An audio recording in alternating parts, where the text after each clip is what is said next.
The World Health Organization, the agency of the United Nations concerned with international public health, published a report in The Lancet Global Health that outlines which nations get the most, and the least, amount of exercise.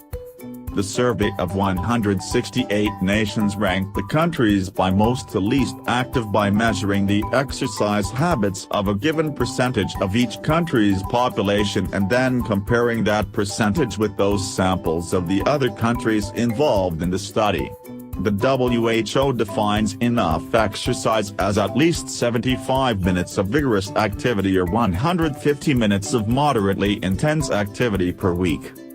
Keep watching the video, but first subscribe and share the channel for more content like this.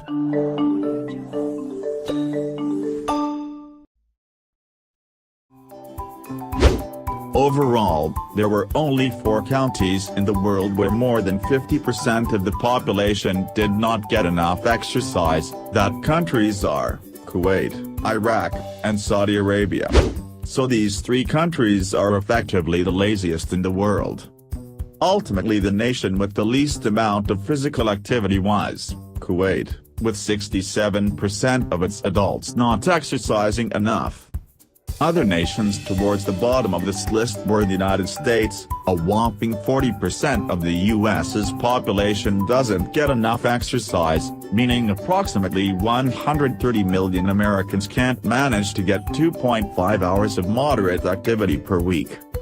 The UK also ranked fairly inactive, with only 35.9% of their population getting the proper amount, like Portugal, Italy, and Germany. Other more inactive countries included Brazil, with 47%, the Philippines with 39.7%, Singapore with 36.5%, and India with 34% of the population not getting enough exercise.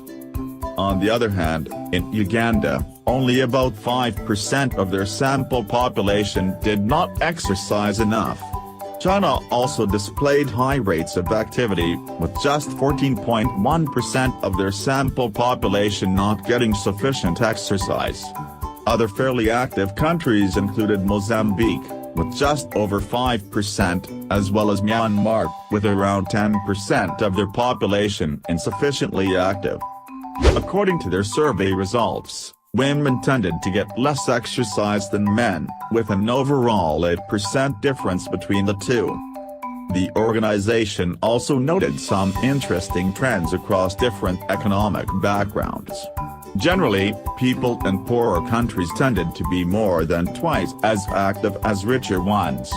The report explains that this trend could be related to the fact that those with higher incomes tend to have more sedentary occupations and that greater access to automobile transportation results in lesser physical activity. Thanks for watching the video, and one more time, don't forget to subscribe us.